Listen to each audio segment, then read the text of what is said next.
A curva do tipo 3 ela vai fazer isso. Ela vai representar aqueles organismos que estão morrendo no início da vida. A taxa de mortalidade nas primeiras fases de vida ela é alta. E com o passar do tempo, a tendência é que essa taxa de mortalidade ela vá se estabilizando, caracterizando um tipo de organismo que vai investir em reprodução, na produção maciça, ela vai produzir o máximo que puder para tentar garantir a sobrevivência. Além das curvas de sobrevivência, monstro, há outra forma de você mensurar o quão uma população está crescendo, que é o que a gente chama de taxa de crescimento populacional, que nada mais vai ser do que a variação do indivíduo na população por intervalo de tempo. Então eu vou ter a minha taxa de crescimento absoluta ou populacional, que vai ser igual a NF menos NI dividido pelo tempo. Quem é NF? É o número de indivíduos no final do meu período de estudo, menos o número de indivíduos no início do meu estudo, e T dividido pelo tempo.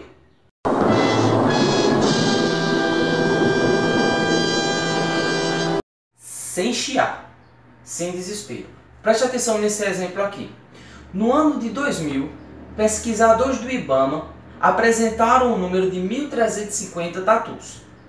Passados 10 anos, ou seja, em 2010, esse número subiu para 1.600 tatus. Ele está dando todos os dados para a gente. Então eu vou pegar a taxa de crescimento populacional igual ao número de indivíduos no final do meu estudo, ou seja, 1.600, menos o número inicial, ou seja, o número de indivíduos no início do meu estudo, ou seja, 1.350, divididos pelo tempo. Qual foi o meu tempo? De 2000 até 2010, ou seja, 10 anos. Então eu vou ter 1.600 menos 1.350 dividido por 10. Taxa de crescimento populacional vai ser igual a 25 tatus que estão aí crescendo por ano. Pelas barbas do macaco Zarou. Não confunde taxa de crescimento populacional com densidade populacional. Densidade populacional é a quantidade de indivíduos por área. Taxa de crescimento populacional é o número de indivíduos por tempo. Porém, eu gostaria que você desse atenção a mais um detalhe. Será que a densidade populacional pode ser afetada pelas taxas de mortalidade e natalidade? Como que seria essa influência? Pensa só, eu tenho lá um ambiente onde eu tenho uma quantidade imensa de recursos. Então eu tenho lá um gafanhoto, o gafanhoto vai ter uma plantação X, e aí ele vai se alimentar, vai ter recursos ali disponíveis, a taxa de crescimento vai aumentar, ou seja, junto com a taxa de crescimento, a taxa de natalidade aumenta, consequentemente a densidade populacional aumenta. Mas vai chegar um momento em que aquele recurso vai acabar. Quando aquele recurso ele acaba, a taxa de mortalidade ela aumenta, a densidade populacional tende a diminuir, a taxa de emigração começa a aumentar, os organismos começam a sair, porque não tem mais alimento para eles saem ou morrem. Porém, existem aí vários outros fatores que vão estar vinculados e vão estar relacionando aí, vão estar regulando, na verdade, essa densidade populacional.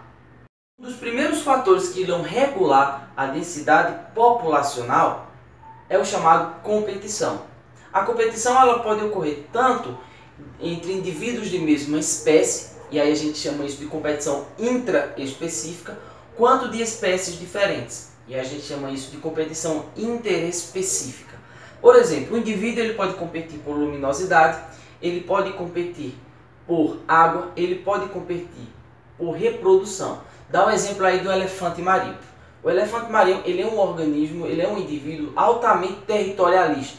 E ele gosta de muita fêmea, ou seja, ele tem ali um harém, 40, 50 fêmeas por macho.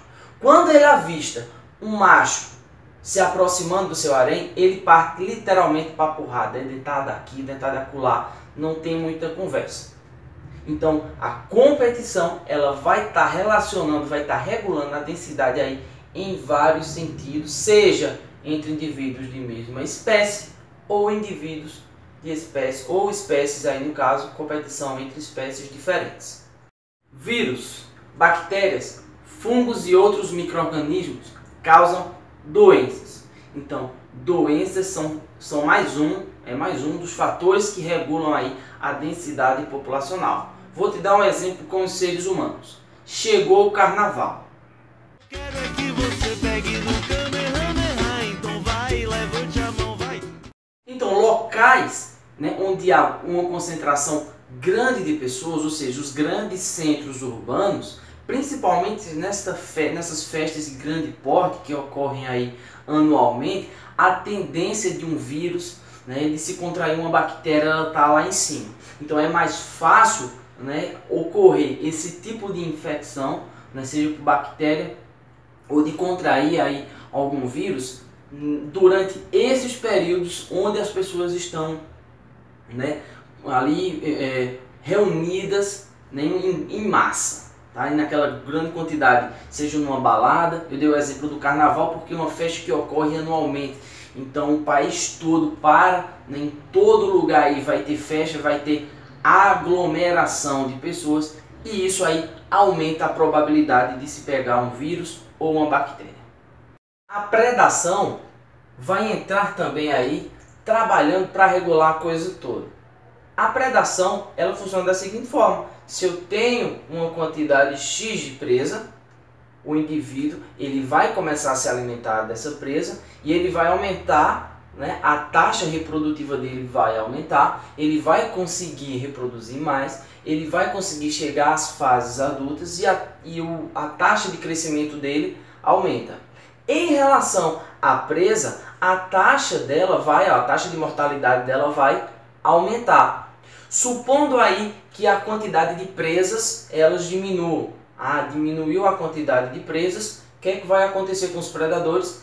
Eles não vão ter mais do que se alimentar, a taxa de mortalidade deles aumenta também. Consequentemente, a população, a densidade populacional dessas presas, ela volta a aumentar.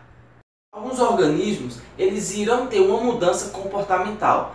Devido ao quê? Devido a fatores fisiológicos. Então, os fatores fisiológicos também atuam regulando a densidade populacional. Por exemplo, existe aí um tipo de roedor chamado lemingue. E como eles reagem aí a essa diferença, né, a esse tipo de modificação da densidade? Normalmente eles vão reagir quando a densidade estiver alta. E o que é que eles fazem? Eles começam a emigrar em massa, né, atrás de um local que esteja menos lotado, com menos competição e com mais recurso. E o que é que acontece? No meio do caminho tinha uma pedra no meio do caminho. Esses indivíduos, às vezes, eles se deparam ou com o seu predador de cara, ou, por exemplo, sei lá, um corpo d'água, rios, e eles têm que atravessar. O que é que acontece? A população aí, em sua grande maioria, é dizimada. Muitos morrem pelos caminhos, poucos sobrevivem, e aí a densidade populacional baixa.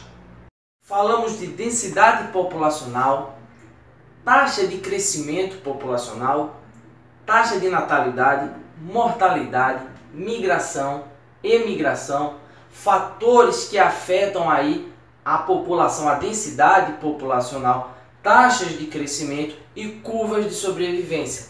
Não paramos por aqui. Ficaremos por aqui durante essa videoaula e na próxima videoaula continuaremos abordando aí dinâmica populacional.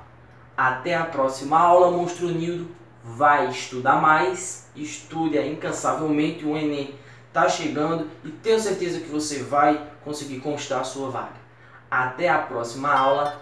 Tchau, tchau, tchau, tchau, tchau. Fui embora não. Esqueci de pedir para você se inscrever no canal. Se inscreve no canal. Manda lá para teu amigo, para tua amiga, namorado, namorada. dá o seu like aqui, assiste o vídeo até o final, nos acompanhe também na página do nosso Facebook, que em breve vai estar aí com várias informações importantes, e também lá no Instagram, que também nós vamos estar sempre postando alguma coisa relacionada com o ensino da biologia. Se inscreva no canal, dê like nos nossos vídeos e tchau, agora eu vou de verdade. Fui!